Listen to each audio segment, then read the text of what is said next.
6'5", she said. Tiffany and I have been friends for a long time. We actually worked here for several years and did social media together. We've worked on a lot of projects. We were at one time the Diabetic Wonder Twins, which is still what we call each other from time to time. The Insulin Buddies is what we used to call each other. Tiffany has a very unique perspective, and I wanted to ask her a couple questions that deal with new and creative ways to approach marketing that you might not be thinking of. Okay? Y'all ready? Tiffany, tell us about what your definition of storytelling is. What does that mean if I said that we need to become better storytellers? Storytellers. So one thing that I do notice when I kind of do my research online is a lot of people, especially on Instagram, will just post a picture, and we're going to focus solely on churches. They'll put a hashtag, a Bible verse, visit our website now. That doesn't really tell a story, especially for somebody who might not be a believer. It doesn't draw me to your organization. I don't want to know your mission, vision, anything. But if I take that, and I'm going to use myself as an example. If I take a picture of myself, put it out online, but then I tell you my story. So I say, I had diabetes for 25 years. I lost my vision. I had lost my kidneys, was on dialysis for 9 hours every night for a year, 2 months, and 17 days. Wow. Then I put a hashtag. Then I tell you, that's right, learn more. You're more inclined to learn that story than you are the first one. That is such the truth. So one of the things that we do here at the ministry is we kind of go by this 1 versus 100 theory. A lot of people, especially when they're trying to build their ministry up, will just post something hoping that a lot of people will like it. There's this thing, we've all heard it, birds of a feather flock together. So instead of going after the hundreds, go after that one person. Once you go after that one person, you'll start to notice a lot of other people have similar struggles, similar problems, want to go after the same things. So you build a persona of that person. So if we're having a women's conference and we want to focus on working mothers that are trying to advance in their careers, trying to figure out how to balance, we will literally sit down and create a person and get really familiar. So we're going to call her Andrea. So we start imagining who Andrea is, her race, how many children she has, is she married, household income, what television shows does she watch, arts and crafts, all of these things, and then we talk specifically and directly to her. Then we build everything around her, and we do that for each core group. So if we want to go after the older generation, if we want to go after baby boomers, and I hate this word, millennial, but if we want to go after them. I used to be a millennial, then I turned 40, and it like went... I'm like a purgatory now, I think is what they call it. Just limbo. It's like right in the middle. But no, we structure everything around that persona. Like, get familiar with these people, because who else would you want to learn and talk to but your friends? So if you become friends with these personas, you know exactly how to talk to that persona. That's so incredible. Isn't that a new approach? Yeah. Normally we just put it out. But how would it be if we sat around a table and actually put a face and a name to who we're going after? That's incredible. Talk to me about what visual listening is. This is a very important topic, and it's so new, and it's kind of wild. But talk to me about visual listening. Okay, so visual listening, I'm really excited about it because it helps me. But if you walked in here, you probably saw our logo instantly, right?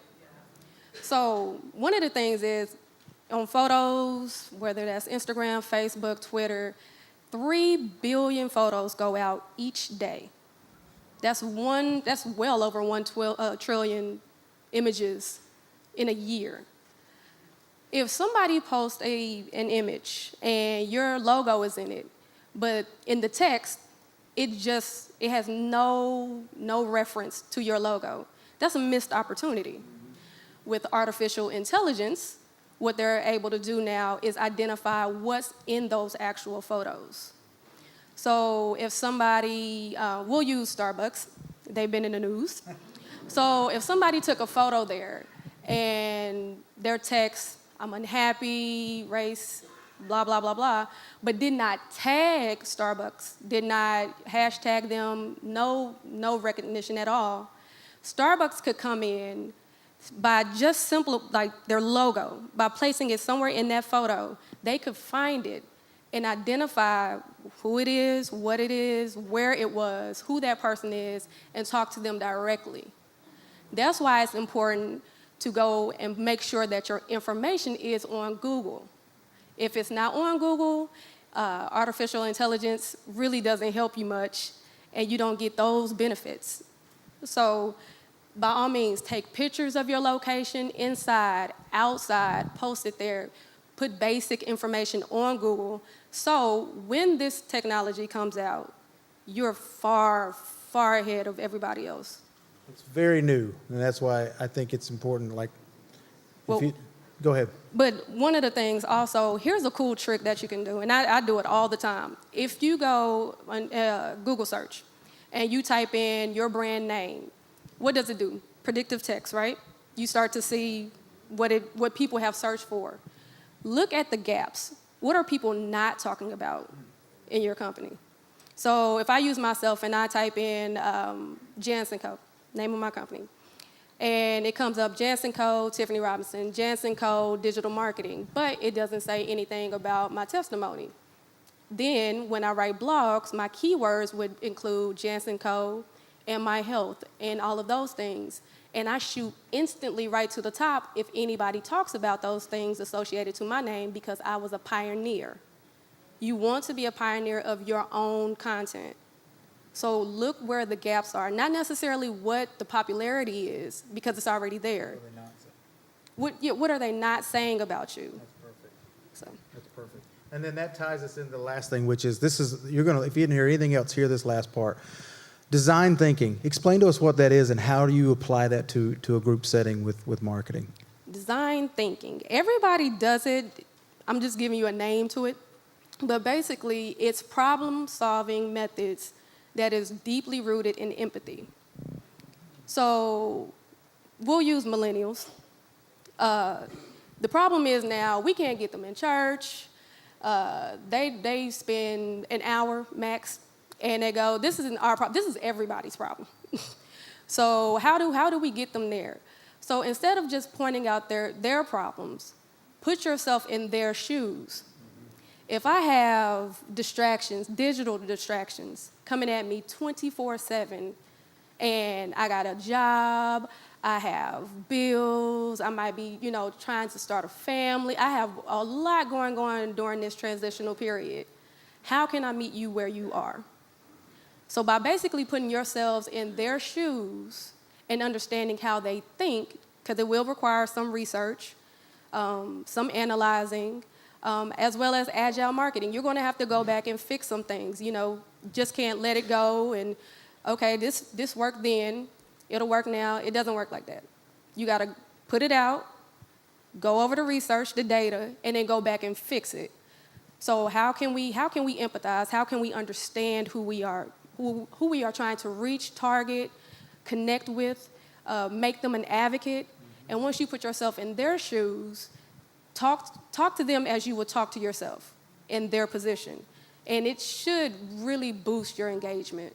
So That's beautiful. I think when I hear her say that, I think talking to people, not at people.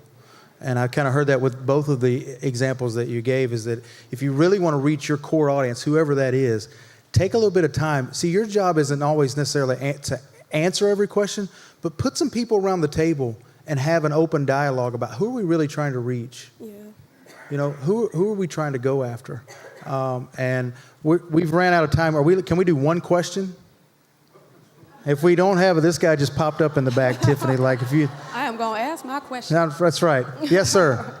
Yes, one of the things I'm concerned about in terms of the church and for me is churches are becoming, especially like the Bible stuff, becoming more data-driven.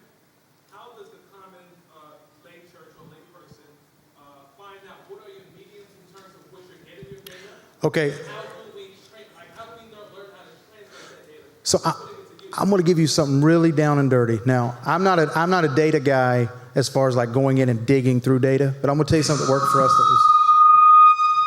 Is that like how you guys do it when we're done? Like, it's like the Oscar music. Dun dun dun dun dun. Sandman. Sandman's coming. But get a card, okay? This is very simplistic.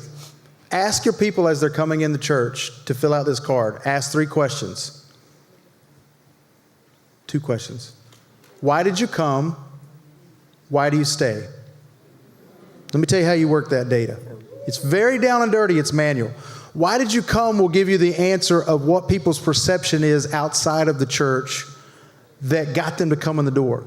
Somehow somebody was at a dinner table somewhere or a restaurant and they said, you ought to come to our church because we have what?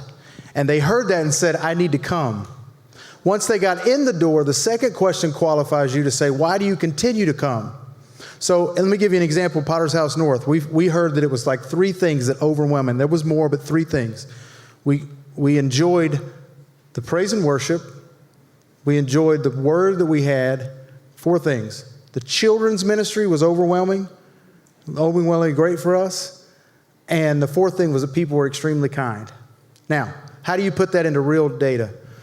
Everywhere I'm making a decision financially, I'm running it through those 4 lenses. Am I feeding the worship? Am I feeding the word? Am I feeding people's friendliness? Am I feeding the children's ministry? Yeah. Okay? When I'm talking to my volunteers, what am I telling them to make sure they're focusing on and keep doing? Be more friendly. Does people know about the children's ministry? On my website, what am I highlighting? On my social media, what kind of clips am I putting out? Do you see how that works? Now, you can get way into data, and Tiffany is an expert at this too. They do a lot of this kind of stuff. What do you think? Tell me one example of good data for you. Good data for me, if we're getting technical, with Google Analytics, it is a wonderful tool because if they go on your website, it will let you know how long they're staying on your website, where they're going on your website. If they're going like directly straight to multimedia, you might want to move that to the forefront. If you notice that people are going to the donation button and they're immediately leaving, you might need to make changes there. But my whole thing with data, and I love data, I love research and staring, well, not staring, but, you know, going through the data, picking out, you know, trends and trying to project what the next thing is. Basically, when you're going through, look at the gaps, look at the mistakes, look at the negative spots, the white space. Where can you fill? Where can you change? Where can you provide alternatives, you know, in your strategy, and work from there? Because the good things, you don't want to, you know, just leave it out there to hang, but you really want to be a problem solver when you're using your data. Absolutely. Absolutely. They will not, it's our fault we went too long, which mainly my fault I went too long. But we got to rotate for the next session. So thank you all for your time today. Thank you for my friend Tiffany. And if you want that digital card that I have, it's right at the table out here. My wife can help you with that. It's only $40.